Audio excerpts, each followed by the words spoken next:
अब कोई लखीमपुर खीरी पर उंगली नहीं उठा सकता, कोई माफिया यहां पनप नहीं सकता है। मालूम है माफिया मिट्टी में मिल चुके हैं और फिर कोई माफिया बनने का प्रयास करेगा तो मिट्टी में मिलने की तैयारी भी करे।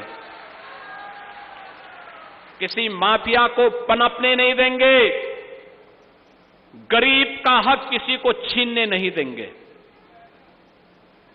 नौजवान के रोजगार पर, उसकी नौकरी पर किसी को डकैती नहीं डालने देंगे, हर दलित, हर वंचित को सम्मान दिलवाएंगे।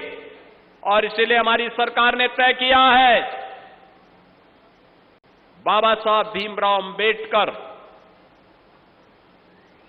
सदगुरु रविदास जी महाराज, महर्षि वाल्मीकि जी महाराज की मूर्तियां जहां होंगी, अगर बाउंड्री वाल नहीं होगी तो हम बाउंड्री वाल करवा करके, और छत्र नहीं होगा तो छत्र भी हम बनाएंगे। सरकार ने इसके लिए धनराशि की व्यवस्था की है।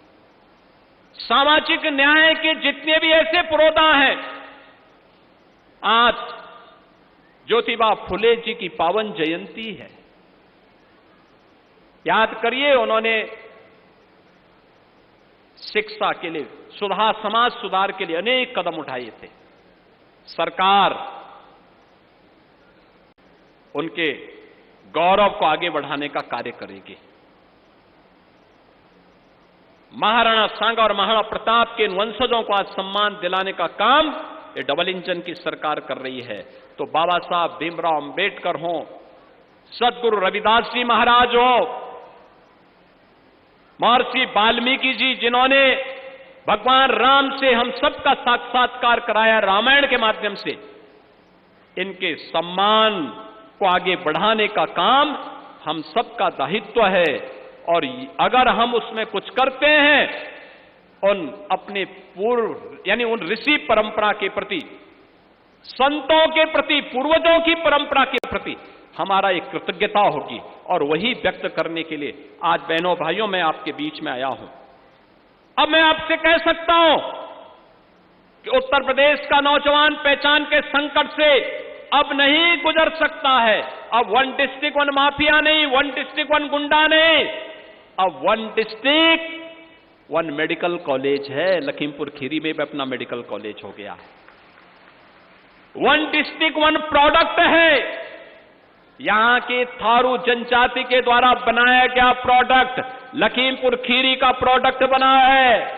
और अभी हम आ रहे हैं 1 डिस्ट्रिक्ट 1 कुजीन में, यानी एक जिला एक व्यंजन में भी आ रहे हैं। कौन अच्छा व्यंजन तैयार करवाता है, फिर उसकी हम खूब ब्रांडिंग करेंगे और फिर उसको वैश्विक मान्यता भी दिलवाएंगे। और लखीमपुर खीरी से मैं कहूंगा, इतनी अच्छी उर्वरा भूमि, प्रदेश का क्षेत्रफल की दृष्टि से और खेती की दृष्टि से सबसे बड़ा जिला है। तो इस जिले में भी कुछ ऐसा करके दिखाइए कि यहां के व्यंजनों की महक पूरे देश के अंदर फैलती हुई दिखाई दे। और बहनों और भाइयों, उसी दृष्टि से आज हम सब आपके बीच में यहां पर आए हैं। आज तो प्रदेश में वह सब कुछ प्राप्त हो रहा है जो प्रदेश की वर्षों की अभिलाषा थी। प्रधानमंत्री किसान सम्मान निधि, किसानों को उनका अधिकार देने की बात हो, ये सभी कार्य हो रहे हैं। प्रोक्योरमेंट के कार्यक्रम हो रहे हैं। हर किसान की उपज को एमएसपी का लाभ, एमएसपी का लाभ उपलब्ध कराया जा रहा है। लागत का 1.5 गुना लाभ हर अन्नदाता किसान को उपलब्ध करवाया जा रहा है। ट्यूबवेल के निःशुल्क कनेक्शन, बिजली कनेक्शन उनके सब माफ किए गए हैं। ये सभी तब होता है जब सरकार में संवेदना होती है। अन्नदाता किसान हो या नौजवान की नौकरी, आज बिना भेदभाव के सभी को प्राप्त हो रही है। और उसी दिशा में आज एक नए प्रयास को आगे बढ़ाने के लिए आज मैं आपके बीच में यहां पर उपस्थित हुआ हूं।